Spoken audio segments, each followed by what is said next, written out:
Our next introducer is based in Shanghai, been in Asia for a really long time.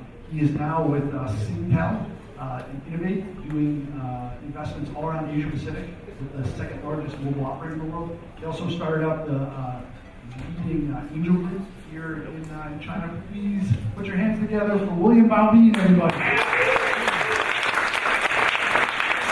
Thanks, guys. So I spend a lot of time with media folks. I spend a lot of time with advertising agencies, and I do spend a lot of time with geeks and gamers. The interesting thing is they all speak different languages. It's the difference between maybe the Chinese and Americans it's even worse. The agency folks are too cool. They spend all their time trying to look hip, whereas the geeks and the gamers, they're trying to spend their time getting really good and it's cool in their own way. The issue, the big problem that I saw, and I think Kwestr really addresses, is bringing those two together. The agency folks need to start channeling the geek in order to bring their brands together with our audiences. I met Frank and Prosh a few years ago. They're more on the geek side, and we're working really hard to help them be hip and cool. So with that, I'll introduce Frank Yu.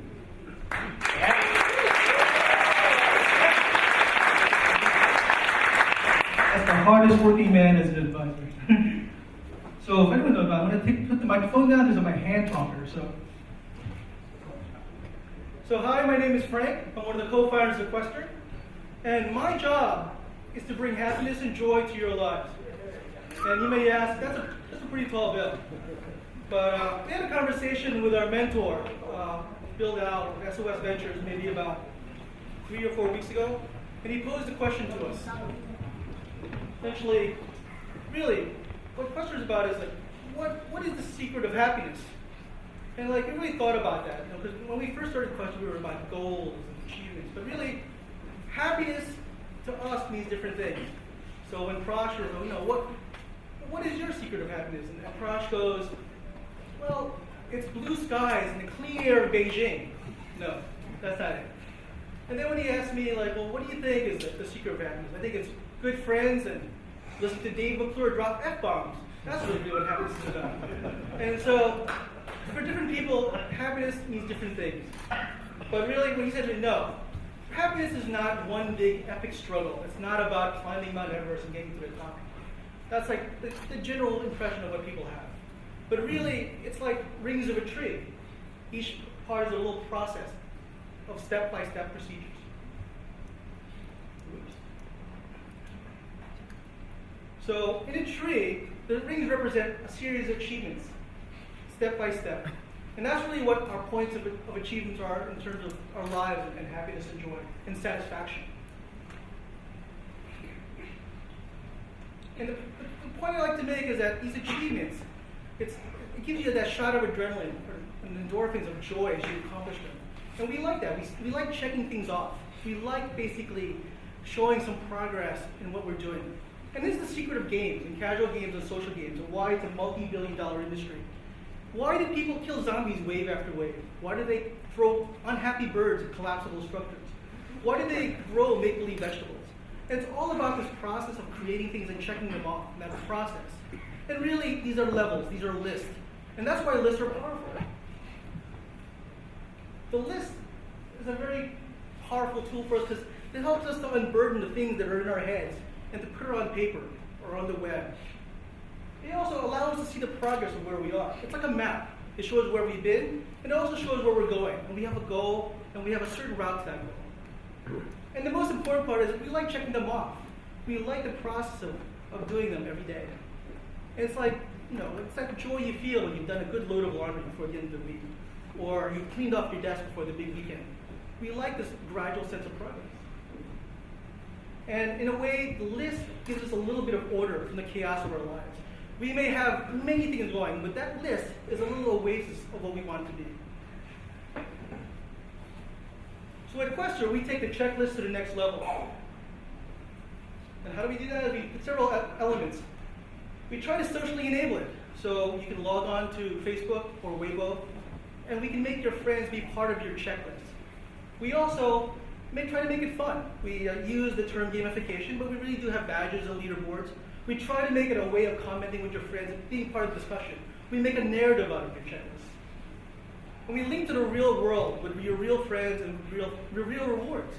So it's not just about making make-believe vegetables or zombies, but actually doing things with your real friends, whether it's shopping, visiting, reading, watching movies, and with your real friends and contacts, not some avatar or make-believe person.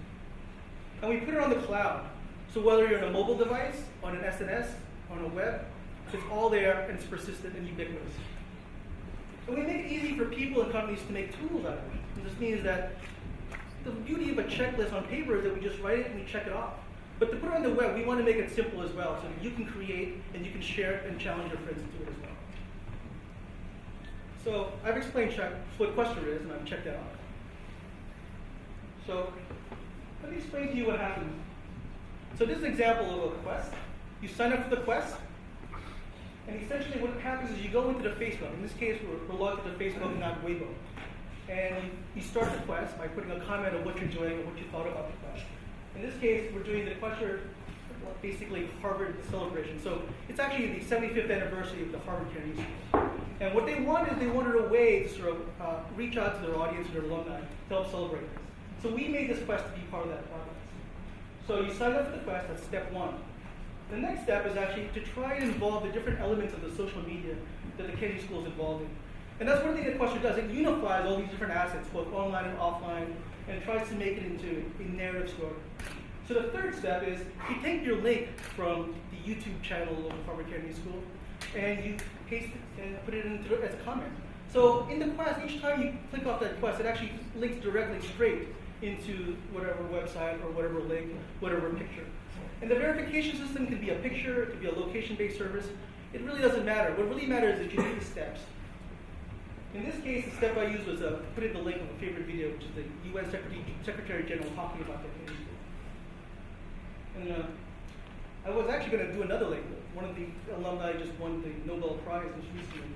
But the UN Secretary General is also an alumni as well. So the next step, and finally, is like, well, go to the Kennedy School Facebook page and like it. And this is one way to sort of have people go from YouTube to Facebook to give comments and sort of to track their progress and where they are. And in this case, when you click that link, you go straight to Facebook, you hit the like button, you've accomplished that, and there's a record of that. And I actually do all these different things. You can actually take each step and feed it into Twitter or RenRen or Weibo. It's a very simple application. And the last and final step is actually go to the Harvard Kennedy School gift shop. And this is how you can drive revenue. You can drive basically users and traffic to the school. The school takes a certain cut of the proceeds from this. So yeah, they want to build in a great loyalty program and a social media program for their alumni. But at the end of the day, they also want you to sort of buy something. And in this case, if you partner with them and you do this quest, you get a 50% discount for things you buy in the store. And this is an example of how the quest actually feeds into a news feed of the new Facebook timeline. But it can also feed into Weibo, into Twitter or RenRen. And the final step for where you go is essentially the gift shop, just like in a museum. So that's the product demo. I want to talk about next is the potential for this, the market. And right now, this process of engagement, some people call it engagement. In 2012, it's supposed to be maybe about 100 million in the United States. But in 2016, it may be a $2.8 billion market as people put in the elements of gamification and all this, these different elements of game-type mechanics into all sort of transactions and websites. And the big three are branding, training processes, and CRM. For us, we're looking to ways to do different things. For the consumer, there's a free model and then a premium. With the premium, we'll give extra tools, ways to embed SlideShare and YouTube and things like that. For the corporate, it's a little bit different. We can do embedded branded Quest as an API on middleware, where you don't come to our website, but you have the Kwestr experience in our partners' corporate sites. And the licensing agreement is something that we're exploring as well, to put the whole Kwestr experience on someone's server, so that they can create quests on things like onboarding, or basically hiring processes, filling out 401k. So these are our real clients that we're working with now. So one of our clients we're working with is a paid client from North America. It's called Invisalign. For those of you who don't know what Invisalign is like the BMW of orthodontics. It's a high-end quality product, which is basically the new modern braces. And Justin Bieber is a client of Invisalign. So Invisalign is based in North America. They're deploying to China. They're a little bit concerned of whether or not the doctors and professionals here can be certified or can do it correctly without basically damaging the brand. So they came up to us and they asked, well, we want a way to basically train these people and to have them sort of go through the process of learning the procedures of Invisalign and how to assess what they're learning. But we want to track them. So we created a quest for them where they check in basically different elements of an exam. So they have 7 parts of the things they're supposed to learn. We give a quiz and exam after each one and a follow-up quiz. But what the client gets for this is not only do they get basically the progress of the doctors and professionals, they get to see how fast they're doing it. They get to see what they're doing, any comments, any sort of problems. They also get to see their scores when they take the exams as well. And in a way, we can also create a leaderboard so the doctors themselves can sort of compete with each other. So that's an example that we're doing here in China. It's in Chinese, and we're using Weibo as basically the network structure. In the US, we're working with educational institutions. So I showed you the one for Harvard Kennedy School, and that's more of a branding exercise. But we're also working with Columbia University's Teachers College, which has basically a program on gamification.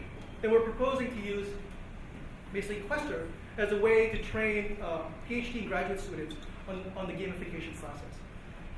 So that's going on right now.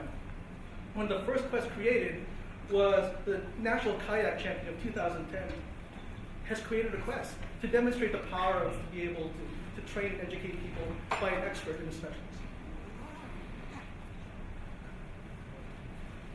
So these are our future plans. We want to get to the next step of 100,000 users.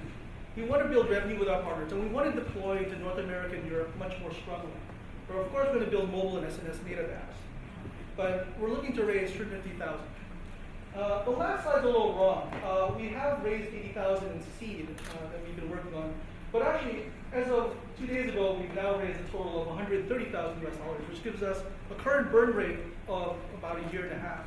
But we really want to ramp it up. We want to basically make a bigger impact in the US market. And that's why we want to raise extra funds to get to that level and to also expand our network. I'd also like to give a thanks to all our mentors and advisors in the audience for giving us that initial seed of the 80,000, because it really helped a lot in helping us to get the framework and the network and the architecture down. So, and this is the team. There's myself, I'm based in China, but I'm originally from the US. And then there's Prash, that's my CTO. And this is my second startup. My first one is in the process of getting acquired. This is Prash's third startup. The first one got acquired by Shanda. The second one is in the process of getting acquired as well. And then there's Emma, who's actually our biz dev person, who's actually from Beijing, but is in New York City getting her PhD in gamification at Columbia University. So you'll see that there's a little bit of a linkage of why we're working with Harvard and Columbia. But it's a fantastic team. We're really passionate about it. Prash and I were from the gaming industry, but we feel that a lot of the mechanics and a lot of the sort of the impact, as well as the passion about gaming, could be employed into other fields as well. So I basically went through all these steps that I explained in my presentation. And there's only one step that's missing. And feel free to come talk to us after the whole event's over. We're in this little booth here with sort of the badger. And we're happy to talk to you and tell you our experience of being in China as foreigners, as well as how we plan to be back in North America. Thank you.